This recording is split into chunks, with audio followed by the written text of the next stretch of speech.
Hello friends, hi. ನನ್ನ ಹೆಸರು ವನಿತಾ ಅಂತ. ನಾನು ಹೊಸ ಯೂಟ್ಯೂಬ್ ಚಾನಲ್ ಸ್ಟಾರ್ಟ್ ಮಾಡಿದ್ದೀನಿ. ಇಲ್ಲಿ ತನಕ ಯಾವುದೇ ರೀತಿಯ ಡೈಲಿ ವ್ಲಾಗ್ ಮಾಡ್ತಿಲ್ಲ. ಈಗ ಜಸ್ಟ್ ಒಂದು ಶಾರ್ಟ್ಸ್ನ ಅಪ್ಲೋಡ್ ಮಾಡ್ತಾ ಇದ್ದೀನಿ. ದಯವಿಟ್ಟು ಎಲ್ಲರೂ ಲೈಕ್ ಮಾಡಿ, ಸಬ್ಸ್ಕ್ರೈಬ್ ಮಾಡಿ, ಹಾಗೆ ಕಮೆಂಟ್ ಮಾಡಿ. ಏನಾದರೂ ತಪ್ಪು ಒಪ್ಪುಗಳು ಇದ್ದಲ್ಲಿ ನೀವು ಕಮೆಂಟ್ ಮೂಲಕ ನನಗೆ ತಿಳಿಸಿ, ನಾನು ಅದನ್ನು ಸರಿಪಡಿಸ್ಕೊಳ್ತೇನೆ.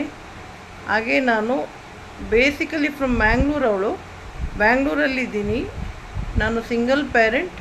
ಹಾಗೆ ನನಗೊಬ್ಬಳು ಮಗಳು ಕೂಡ ಇದ್ದಾಳೆ. ನಾವಿಬ್ಬರೂ ಕೂಡ ಹಾಸ್ಪಿಟಲಲ್ಲಿ ವರ್ಕ್ ಮಾಡ್ತಾಯಿದ್ದೀನಿ. ನನ್ನ ಮಗಳು ಅಪೋಲೋ ಹಾಸ್ಪಿಟಲ್ ಬ್ಯಾಂಗ್ಳೂರಲ್ಲಿ ವರ್ಕ್ ಮಾಡ್ತಿದ್ದಾಳೆ. ಹಾಗೆಯೇ ನಾನು ಜನರಲ್ ಹಾಸ್ಪಿಟಲಲ್ಲಿ ವರ್ಕ್ ಮಾಡ್ತಿದ್ದೀನಿ ಬ್ಯಾಂಗ್ಳೂರಲ್ಲಿ. ಏನಾದರೂ ತಪ್ಪಿದರೆ ಕ್ಷಮಿಸಿ. Love you lot. ಬಾಯ್.